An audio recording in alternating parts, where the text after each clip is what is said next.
Subscribe करें हमारे YouTube channel को और बेल आइकन को प्रेस करें हमारे लेटेस्ट वीडियोस को देखने के लिए।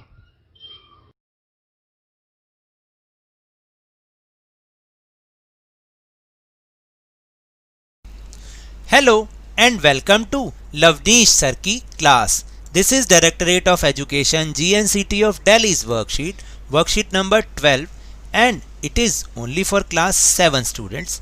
It has taken from the subject science, and we will learn and understand the topic saprotrophs in this worksheet. As you all know, last worksheets में हम autotrophs और heterotrophs के बारे में समझ चुके हैं। आज हम सेप्रोट्रॉफ्स के बारे में समझेंगे।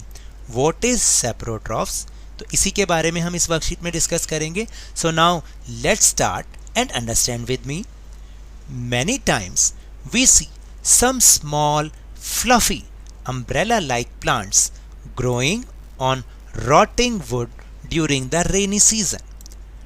हमने बहुत बार रेनी सीजन में कुछ ऐसे प्लांट्स आप देखेंगे कि जैसे वो अम्ब्रेला लाइक होते हैं, फूले हुए, थोड़े से फैलाव वाले और छोटे छोटे प्लांट्स जो कि जो टूटी फूटी लकड़ी होती है ना, कटी हुई सड़ी गली लकड़ी होती है, उसके ऊपर रेनी सीजन में हमने ऐसे ज़रूर देखे होंगे। जैसे जस्ट लाइक दिस पिक्चर आप देखिएगा तो ये क्या होते हैं, फंगस जिसको हम मशरूम्स के नाम से भी जानते हैं, growing on the rotting wood of the dead tree, यानी एक मरे हुए वृक्ष पर, मृत वृक्ष की जो लकड़ी है, टूटी फूटी सड़ी गली लकड़ी, उस पर ये ग्रो करते हैं।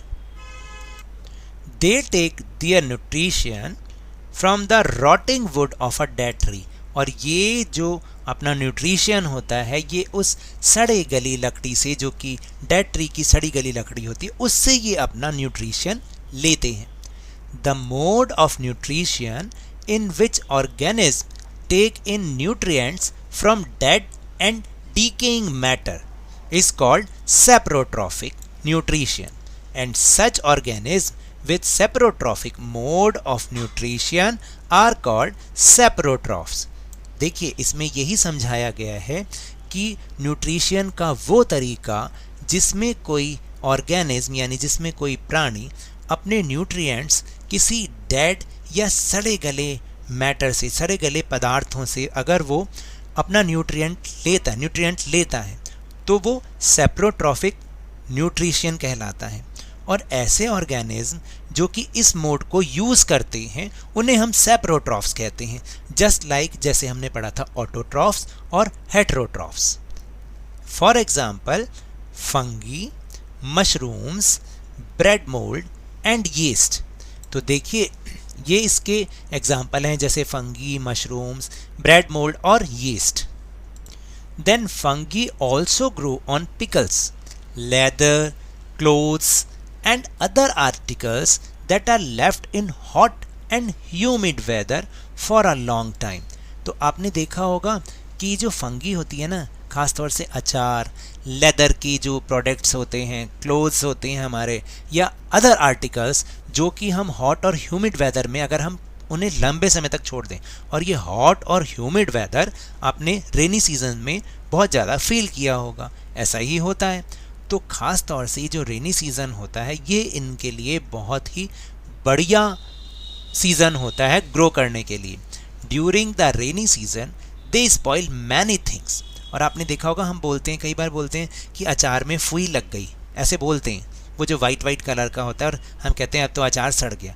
तो ये क्या है, ये फंगी ही है जो कि उस पर ग्रो कर जाती है और ये रेनी सीजन में कई सारी चीज़ों को ख़राब कर देती है। The fungal spores are generally present in the air, they land on the wet and warm things, they germinate and grow.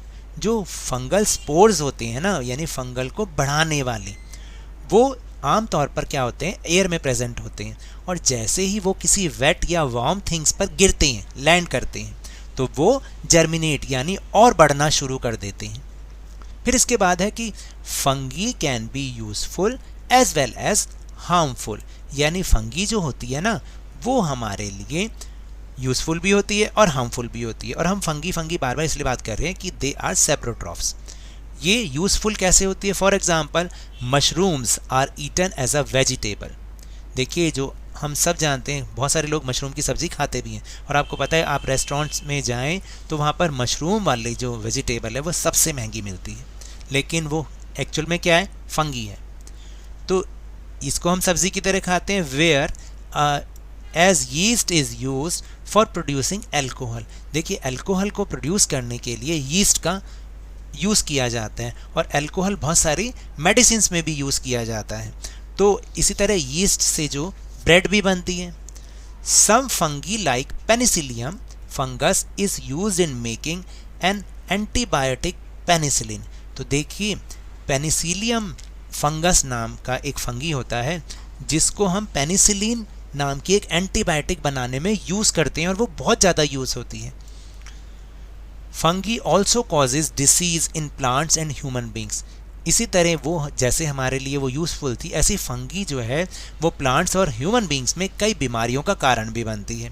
The skin diseases called ringworm in humans is caused by fungus. तो देखिए एक तरीके की जो skin diseases होती है जिसको हम रिंग वॉर्म कहते हैं, और ख़ास तौर से थाइस के बीच में जहाँ जॉइंट होता है ना, वहाँ पर ये हो जाता है। हिंदी में हम इसे दाद कहते हैं। तो ये भी फंगस के कारण ही होता है। तो अब इसके बाद let's do an activity. Take a piece of bread and moisture it with water. यानी एक ब्रेड का पीस लीजिए और उसे पानी में भिगो दीजिए।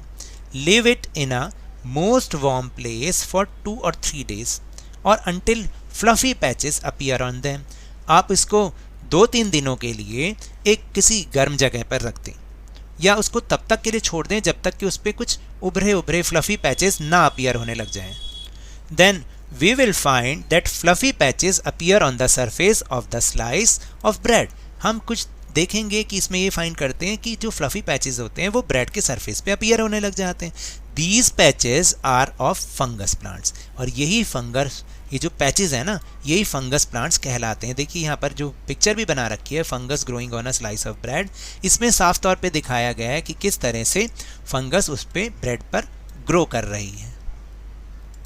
Next topic is symbiosis. What is symbiosis? और यहाँ पर मैंने कुछ मार्क भी कर रखा है। ये आपका आंसर 4 है। Some new organism live together and share both shelter and nutrients. तो देखिए कुछ जो ऑर्गेनिज्म होते हैं वो साथ में रहते हैं और अपना शेल्टर और न्यूट्रिएंट्स दोनों को आपस में शेयर भी करते हैं। This relationship is called symbiosis and the plants are known as symbiotic plants. अब आपको समझ में आया कि सिम्बोइसिस किसे कहते हैं? उस रिलेशनशिप को कहते हैं। For example certain fungi live inside the roots of plants. यानी कुछ तरीके की जो फंगी होती है वो प्लांट्स के रूट में रहती है। The plants provide nutrients to the fungus. जो प्लांट्स होते हैं वो फंगस को न्यूट्रिएंट्स प्रोवाइड कराते हैं, and in return the fungus provides water and certain nutrients. तो जो फंगस उसके बदले में उनको वाटर और न्यूट्रिएंट्स को एब्जॉर्ब करने में, उनको प्रोवाइड कराने में हेल्प करते हैं। तो दोनों आपस में एक दूसरे से शेल्टर और न्यूट्रिएंट्स दोनों शेयर करते हैं। इसी रिलेशनशिप को हम सिम्बोइसिस कहते हैं। And the another example is this type of nutrition involving symbiosis occurs in the plants called lichens. Lichens नामक जो plants होते हैं उनमें भी ये हम symbiosis वाला relationship देखते हैं।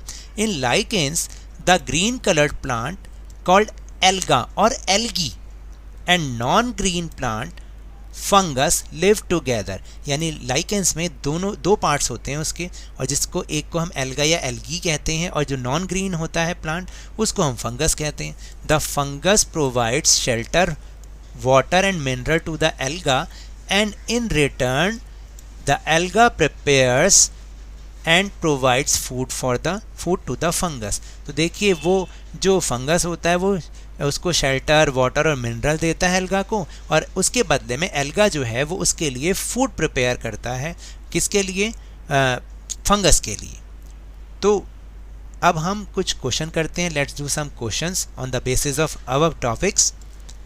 First is fungi like dash and dash are useful. तो आपने यहाँ पर 2 टाइप्स ऑफ फंगीज या 2 एग्जाम्पल ऑफ फंगी लिखने। मैंने यहाँ पर पेनिसिलियम और यीस्ट लिखा है, आप कुछ और भी लिख सकते हैं। Second is the leather objects that are left in hot and humid weather for long time are spoiled due to the growth of, किसकी ग्रोथ के कारण स्पॉइल होता है लेदर ऑब्जेक्ट्स? फंगी की ग्रोथ के कारण. And the question number 3 is in lichens the chlorophyll containing partner, chlorophyll जिसके अंदर होता है, अभी मैंने बताया था ग्रीन, वो क्लोरोफिल होता है, जो ग्रीन कलर्ड होता है वो क्लोरोफिल होता है, उसको हम कहते हैं एल्गा या algae. And the last question is what do you understand by Symbiosis, explain with an example. तो मैंने यहाँ पर उसको अच्छी तरह से अभी आपको समझाया है. तो now that's all for this worksheet. अगर मेरे इस तरह समझाने से आपको थोड़ा सा भी समझ में आया हो तो इस चैनल को ज़्यादा से ज़्यादा सब्सक्राइब कीजिए, लाइक कीजिए और बहुत ज़्यादा शेयर भी कीजिए. और हाँ, मेरे साथ इसी तरह वर्कशीट को समझते रहिए, लेकिन ध्यान और मन लगाकर पूरी मेहनत और लगन के साथ पढ़ते रहिए. And if you want to protect from corona virus then please wash your hands with soap and water regularly and wear a mask always. क्योंकि जब तक कोई दवाई नहीं तब तक कोई ढिलाई नहीं. Thank you very much.